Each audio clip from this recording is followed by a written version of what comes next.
चलिए आगे बढ़ते हैं। बड़ी खबर है, मध्य प्रदेश एमएलए कोर्ट में कांग्रेस विधायक जीतू पटवारी पर फैसला आया है। कांग्रेस विधायक जीतू पटवारी को दोषी ठहराया गया है। इस वक्त की बड़ी खबर आपको बता रहे हैं। शासकीय कार्य में बाधा के मामले में दोषी ठहराए गए हैं जीतू पटवारी। राजगढ़ में कलेक्टर ऑफिस का घेराव कर तोड़फोड़ का ये मामला। जीतू पटवारी को 1 साल की सजा और 20,000 रुपए का जुर्माना भी लगाया गया है। विधायक जीतू पटवारी को भोपाल कोर्ट से जमानत मिली है। साल 2009 में शासकीय कार्य में बाधा डालने का उन पर आरोप है। बलवे समेत अन्य मामलों में दर्ज हुआ था मामला।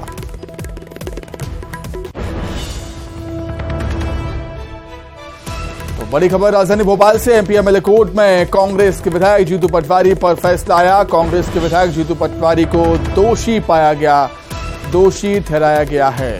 शासकीय कार्य में बाधा डालने के मामले में दोषी पाए गए हैं जीतू पटवारी। राजगढ़ में कलेक्टर ऑफिस का घेराव कर तोड़फोड़ का मामला है। जीतू पटवारी को 1 साल की सजा और 20,000 जुर्माना लगाया गया है। हालांकि विधायक जीतू पटवारी को भोपाल कोर्ट से जमानत मिली है। साल 2009 में शासकीय कार्य में बाधा डालने का उन पर आरोप है। बलवे समेत अन्य मामले भी दर्ज हुए हैं जीतू पटवारी पर।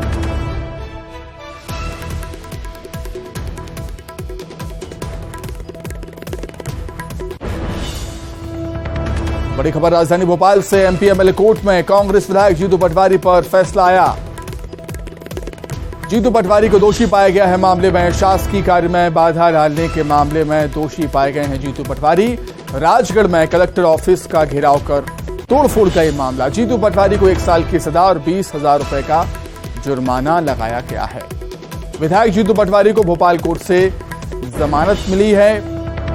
साल 2009 में शासकीय कार्य में बाधा डालने के मामले का आरोप है उन पर। अधिक जानकारी के लिए बातचीत करेंगे संवाददाता जितेंद्र हमारे साथ जुड़ गए हैं। जितेंद्र, क्या कुछ और जानकारी आपके पास?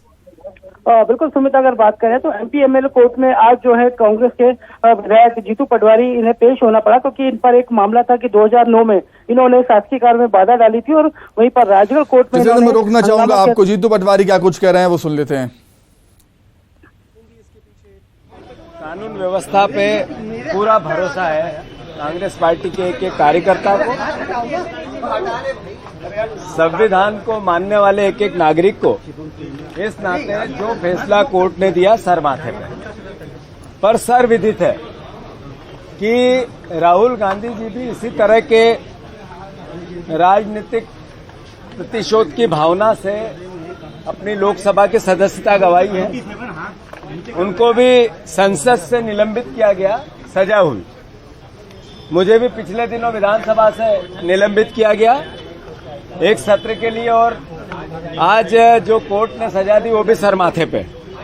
सवाल यह है कि देश के प्रधानमंत्री आज शहडोल में हैं। उन्होंने 2018 में शेरपुर में कहा था कि मैं किसानों की आय दुगनी करूंगा। शिवराज सिंह जी ने लगातार इस भावना को कि किसानों की आय दुगनी करनी 1 लाख बार। जितेंद्र हमारे साथ लगातार जुड़े हुए हैं फोन पर। जितेंद्र, जीतू पटवारी कह रहे हैं कि कोर्ट का फैसला सर माथे पर। बिल्कुल, हालांकि जो 1 साल सजा और साथ ही जुर्माना भी लगाया, मामले में उन्होंने जमानत भी ले ली। मगर कह सकते हैं कि उन्होंने जो कानून को हाथ में लिया था, राजगढ़ जो कलेक्टर कार्यालय उसका किया था, तोड़फोड़ की थी और उन्हें 1 साल की सजा 20,000 का जुर्माना लगाया था। मगर इनके जो वकील हैं अजय गुप्ता, उन्होंने इनके और साथ अन्य जो साथी है उन्हें अभी जमानत दिलवा दी है। सुमित, निश्चित तौर पर लगातार हम देख रहे हैं कि अब जीतू पटवारी कहीं न कहीं इसको लेकर बीजेपी पर हमलावर हैं। प्रधानमंत्री मोदी और सीएम शिवराज का जिस तरीके से उन्होंने नाम लिया। बहुत धन्यवाद जितेंद्र आपका जुड़ने के लिए, तमाम बातचीत करिए। आगे बढ़ेंगे जांजगीर चांपा से बड़ी खबर, जहां खोखसा रेलवे ओवरब्रिज का उद्घाटन हुआ। सीएम भूपेश बघेल ने वर्चुअली उद्घाटन किया है। विधानसभा अध्यक्ष रणदास महंत इसमें शामिल हुए। नेता प्रतिपक्ष नारायण चंद देव भी मौजूद रहे। जांजगीर चांपा के लोगों को बड़ी सौगात मिली है। 29 करोड़ रुपए की लागत से बना है ओवरब्रिज। महतारी के चित्र पर माल्यार्पण विधानसभा अध्यक्ष और इस कार्यक्रम के अध्यक्ष डॉक्टर। दूसरी बात मैं कहना चाहूंगा कि कुछ साथी कह रहे थे कि दे रहा हूँ बधाई आप सबको, बहुत सारे कार्यक्रम थे और लगातार कार्यक्रम चले वाराणसी। आज इसका उद्घाटन हुआ और इस पुल का महत्व इसी से है कि रात को 12 बजे तक के मुख्यमंत्री निवास में आदरणीय अध्यक्ष जी थे और अभी जब देख रहा हूँ 1:30 बजे तो वहाँ कार्यक्रम स्थल में पहुँच गए हैं। मैं उन्हें बधाई देता हूँ। इसी बात से पता चलता है कि ब्रिज का कितना महत्व है। दूसरी बात मैं कहना चाहूँगा कि कुछ साथी कह रहे थे कि वहीं आग उद्घाटन करो, क्योंकि आज यहाँ बहुत सारे कार्यक्रम थे और लगातार कार्यक्रम चले वाराणसी, इंतजार लोग और न करें, इसलिए मैंने कहा कि वर्चुअली जुड़ जाऊँगा मैं। सब साथी तो वहाँ रहेंगे ही, उन्हीं की उपस्थिति हम लोग मान लेंगे और इसलिए वर्चुअली इस कार्यक्रम में जुड़ के मैं आप सबको शुभकामना दे रहा हूँ, बधाई आप सबको। जिला मुख्यालय से 10,000 लोग रोज आवागमन करते हैं। रायपुर के साइंस कॉलेज मैदान में प्रधानमंत्री मोदी की बड़ी जनसभा होगी और प्रधानमंत्री मोदी यहां केंद्र की योजनाओं की सौगात देने के साथ ही प्रदेश में बीजेपी के चुनावी अभियान का आगाज भी करेंगे। रायपुर के साइंस कॉलेज मैदान में पीएम मोदी के दौरे की तैयारियां शुरू हो चुकी हैं। बीजेपी नेताओं ने भी पीएम मोदी के दौरे को लेकर बैठक की है। पार्टी नेताओं को दिशा निर्देश दिए हैं। बीजेपी ने दावा किया है कि प्रदेश के कोने कोने से पीएम मोदी को सुनने के लिए लोग पहुंचेंगे। पीएम के दौरे पर सुरक्षा व्यवस्था कड़ी रहेगी। माननीय प्रधानमंत्री जी का 7 जुलाई का यहाँ एक दौरा कार्यक्रम निर्धारित हुआ है। साइंस कॉलेज ग्राउंड में इनका कार्यक्रम होगा, तो उसको और उनका जो पूरा आने से जाने का रूट है, ये सब में के लिए जो है पर्याप्त मात्रा में सुरक्षा व्यवस्था हमारे द्वारा किया जा रहा है। अभी जो है इसका एक जो है प्रस्ताव तैयार किया जा रहा है कि किस तरह के अधिकारी लगेंगे, कितने बल लगेगा, क्या होगा, किस प्रकार की सुरक्षा व्यवस्था होगी, इसका भी सभी का जो है मीटिंग करके जो है योजना तैयार किया जा रहा है। उसके बाद जो है आगे आपको पूरा 7 जुलाई को प्रधानमंत्री नरेंद्र मोदी रायपुर पहुंचेंगे। 9:45 पर रायपुर आने का कार्यक्रम है और आप देख सकते हैं साइंस कॉलेज ग्राउंड में तैयारियां तेज कर दी गई है। आज सुबह कलेक्टर, एसपी और बीजेपी के जो नेता हैं तमाम लोग यहां पर आए थे, निरीक्षण किए हैं और उसके बाद एक बीजेपी की बड़ी बैठक है वो आयोजित की गई थी। अब छत्तीसगढ़ के बीजेपी के जो प्रभारी हैं ओम माथुर, पूर्व मुख्यमंत्री डॉक्टर रमन सिंह, प्रदेश अध्यक्ष अरुण साव सहित तमाम बड़े नेता उस बैठक में शामिल हुए और सभी को टास्क दिया गया है। इस ग्राउंड में हजारों की संख्या में जो लोग हैं वो आएंगे, बीजेपी के कार्यकर्ता हैं वो आएंगे और एक महती सभा को प्रधानमंत्री नरेंद्र मोदी संबोधित करेंगे। भिलाई IIT कॉलेज की सौगात भी नरेंद्र मोदी दे सकते हैं। सबसे बड़ी बात यही है कि अब प्रधानमंत्री नरेंद्र मोदी के कार्यक्रम को लेकर के बीजेपी ने तैयारियां शुरू कर दी है। उसके साथ ही साथ सुरक्षा के चाक चौबंद व्यवस्था के बीच प्रधानमंत्री रायपुर पहुंचेंगे। कैमरा पर्सन सुशील के साथ युगल तिवारी, न्यूज़ 18 रायपुर, छत्तीसगढ़। दिल्ली से बड़ी खबर है। बीजेपी के महासचिवों की बैठक हो रही है। जेपी नड्डा और BL संतोष बैठक ले रहे हैं। बैठक में बीजेपी के सभी महासचिव शामिल हैं। बैठक में संगठन के कामकाज पर चर्चा हो रही है। 1 महीने तक चले बीजेपी के महाजनसंपर्क अभियान की भी समीक्षा इस बैठक में हो रही है। लोकसभा विधानसभा चुनाव की तैयारियों पर भी चर्चा हो रही है इस बैठक में। दिल्ली से बड़ी खबर आपको बता रहे हैं, जहां बीजेपी के महासचिवों की बैठक चल रही है। बीजेपी के राष्ट्रीय अध्यक्ष जेपी नड्डा और BL संतोष बैठक ले रहे हैं बीजेपी के सभी महासचिवों की और बीजेपी के सभी महासचिव बैठक में शामिल हैं।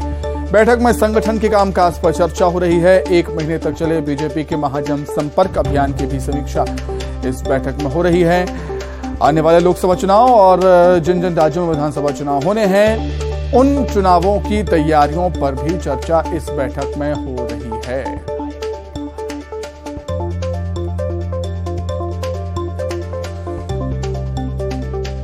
तो चुनाव को लेकर एक्शन मोड में है राजनीतिक दल। यही वजह है कि बीजेपी की एक बड़ी बैठक दिल्ली में चल रही है इस वक्त, जो कि महासचिवों की बैठक। अध्यक्ष जेपी नड्डा और BL संतोष ये बैठक ले रहे हैं बीजेपी के महासचिवों की। बीजेपी के सभी महासचिव इस बैठक में शामिल।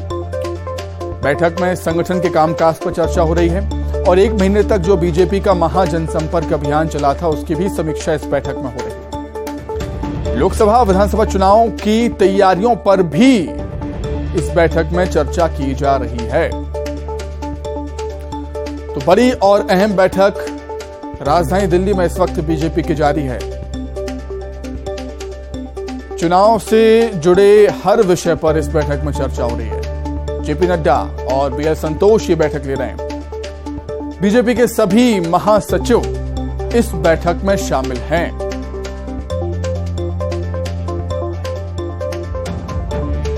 अधिक जानकारी के लिए हम बातचीत करेंगे। हमारे सहयोगी पवन जुड़े हुए हैं फोन लाइन पर। पवन, चुनाव की तैयारियों में एक और कदम आगे बढ़ा दिया है बीजेपी ने, महासचिवों की बैठक जारी है।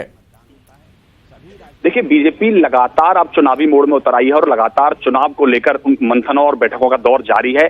आज सुबह पहले बीजेपी के राष्ट्रीय अध्यक्ष जेपी नड्डा ने सभी जो मोर्चे हैं उनके अध्यक्षों और उनके प्रभारियों के साथ बैठक की और उनसे जो पिछली जो उन्होंने महासंपर्क अभियान चल रहा था उसका फीडबैक लिया और जो चुनावी राज्य हैं उनमें किस तरह से आगे प्रोग्राम वो सभी मोर्चे कर सकते हैं उनको लेकर एक रणनीति पर चर्चा की। उसके बाद में अब शाम को 4:30 बजे से सभी जो महासचिव हैं बीजेपी के उनके साथ बैठक कर रहे हैं बीजेपी के राष्ट्रीय अध्यक्ष जेपी नड्डा और बीजेपी के राष्ट्रीय संगठन महामंत्री बीएल संतोष। सभी महासचिवों के साथ जो महासंपर्क अभियान है उनकी पूरे देश भर में समीक्षा कर रहे हैं। खासकर चुनावी राज्यों में कितना उसका प्रभाव है, चाहे वो मध्य प्रदेश की बात करें, राजस्थान की बात करें या छत्तीसगढ़ की बात करें, कितना प्रभाव उसका ये सब चुनावी राज्यों में रहा है और उसके साथ साथ आगामी दिनों में किस तरह से आप चुनावी राज्यों की रणनीति तैयार करके उनको नीचे जाना है और किस तरह के कार्यक्रम आगे चुनावी राज्यों में चलाने हैं, तो उसको लेकर रणनीति तैयार की जा रही है और आगे आने वाले दिनों में जल्दी ही आपको तमाम कार्यक्रम बीजेपी के बड़े नेताओं के इन राज्यों में देखने को मिलेंगे। ठीक है पवन, बहुत धन्यवाद आपका तमाम जानकारी के लिए, बहुत शुक्रिया।